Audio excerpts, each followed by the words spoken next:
bahwa kalau kemakmuran negeri ini betul-betul terjadi, artinya tambang dan segala macam yang menghasilkan di bumi Indonesia ini difokuskan untuk kepentingan rakyat, maka rakyat tanpa bekerja pun bisa mendapatkan gaji 20 juta per bulan. Oke, jadi rame di media massa bahwa Pak Erick Thohir katanya semenjak Pak Dirut Waskita ditangkap kejaksaan, dia bilang semoga ini menjadi peringatan kepada BUMN-BUMN lainnya. Woi, bangun woi! Bangun! Kamu sudah dapat peringatan dari Desember kemarin, waktu Direktur Keuangannya ditangkap kejaksaan. Direktur Keuangan yang pada saat itu dan Direktur Keuangan yang sebelumnya sudah ditangkap bulan Desember, kamu sudah dapat peringatan. Masa kamu nggak paham bisnis? Katanya pengusaha sukses. Kalau ada penumpuan SCF perbankan, Dirut pasti tahu. Tidak mungkin direktur bisa mengeluarkan dana sebesar gitu, ya, kerugian 2,5 triliun. Dirutnya tidak tahu, tidak mungkin. Kamu karena terlalu sibuk ngurus PSSI. Nih, saya kasih tahu nih warningnya nih. Tanggal 14 Februari 2023 di media massa, ya, tertulis bahwa Destiawan ditugaskan kembali oleh Erick Thohir melalui RUPSLB tanggal 14 Februari. Terus tanggal 16 Februari kamu diangkat sebagai Ketua Umum PSSI. Jelang 2 hari. Nggak mungkin dong kamu bangun pagi-pagi tiba-tiba menjadi Ketua Umum PSSI. Berarti kamu selama ini sibuk ngurus, ngelobi sana sini. Karena kamu saking sibuknya, makanya kamu nggak perhatikan, kamu tidak melakukan due diligence. Masa ada kesempatan RUPS, kamu tidak buang orangnya, malah kamu pilih kembali, tugaskan kembali. Di media massa tertulis, kamu yang menugaskan kembali. Jadi kamu ngapain antara Desember sama Februari? Ya, tanggal 14 Februari menugaskan kembali Destiawan sebagai direktur utama, terus 2 hari kemudian kamu jadi Ketua Umum PSSI. Berarti kamu lagi terganggu pikirannya, nggak fokus. Percuma kamu jadi menteri. Dari menteri sekarang mau jadi bermimpi, mau jadi wapres. Halah, mimpi aja lo.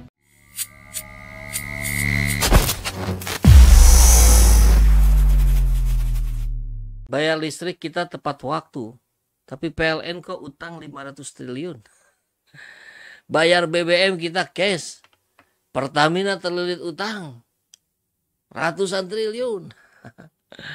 Beli gas kita cash, PGN-nya bangkrut lalu dijual ke Singapura.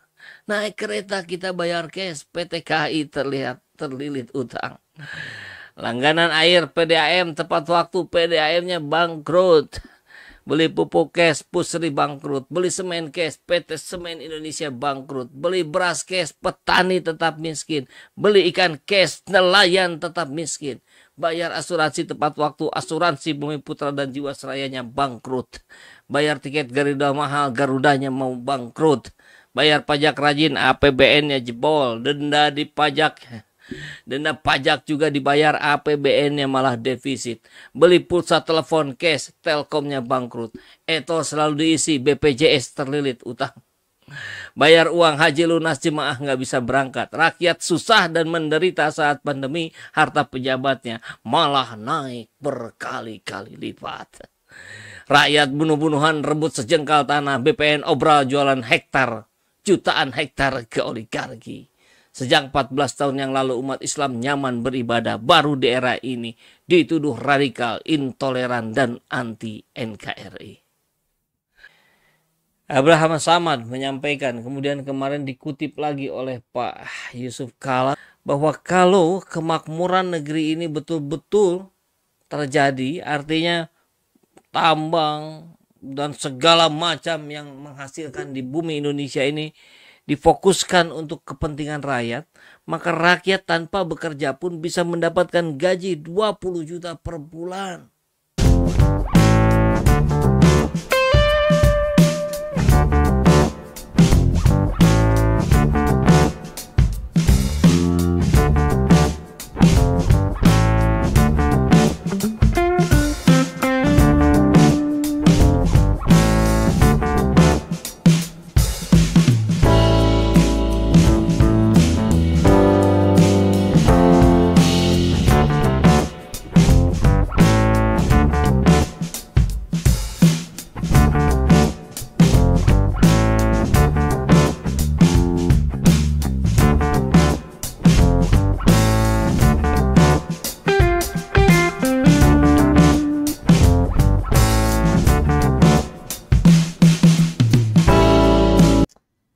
Pertamina ini melakukan kelalaian. Bahkan bukan kali yang pertama ini kelalaian kebakaran terjadi. 6 kali. 6 kali di eranya Ahok, di eranya Nike, ya, di Rut Pertamina, dan ya di eranya Erick Thohir. 6 kali ini kemudian mereka kubur, mereka kaburkan, kemudian menimpakan kesalahannya pada rakyat, pada masyarakat yang tinggal di sana, bahkan pada Anies Baswedan. Jahat bukan? Jahat kali ini. Bukannya kemudian melakukan introspeksi diri, muhasabah, melihat mengukur ke diri, apa yang salah dengan kami Pertamina ini. Bukan malah mengerahkan buzzer. Apa ada. Kemudian semuanya berjejer, ya, para petinggi Pertamina. Kemudian memberikan hormat, memohon maaf kepada keluarga korban, 18 keluarga korban yang ada di Pelumpang atas kelalaian kami dari Pertamina. Kalau ada itu patut kita apresiasi, tapi enggak ada. Semuanya tuh ya berjejer. Erick, Ahok, Nike. Memang para petinggi kita ini tidak dibekali budaya malu. Mereka langsung saja mencari persiapan, ya, mencari pembenaran, melemparkan kesalahan pada pihak lain, mencari alasan. Itu saja kerja mereka. Ngeri kali ini. Mental rezim yang bobrok selalu mencari kambing hitam. Ya. Kalaupun mau cari salah Anies selalu naif, tidak memiliki motif apapun selain membela hak warga untuk air bersih dan listrik yang layak melalui IMB. Terima kasih ya Pak Vin. Maftuhi, pecat Erick sama Ahok, biang kerok bangsa. Ya ketika dia jadi komut juga kan sudah kontroversi. Bahkan dia menjanjikan bahwa merem aja ini Pertamina untung, yang ada rugi. Mana sekarang Ahok bicara tentang kebakaran di Pelumpang? Nggak ada. Karena dia merasa salah kan. Akal sehatnya nggak bekerja. Jadi nggak bisa mikir dengan benar. Bisa jadi. Kebobrokan rejim ini satu persatu ditampakkan oleh Allah Unaisah. Faki benar-benar nggak bisa kerja itu Ahok gara-gara mantan napi jadi komisaris. Deddy Kurnia menutupi kekurangan sendiri, menyalahkan orang lain. Betapa memalukannya pejabat-pejabat dan buzzer. Iya. Jadi mereka itu ketakutan ya karena terbukti berkali-kali gagal dalam memanage Pertamina, dalam mengelola harga-harga di Pertamina. Iya kan?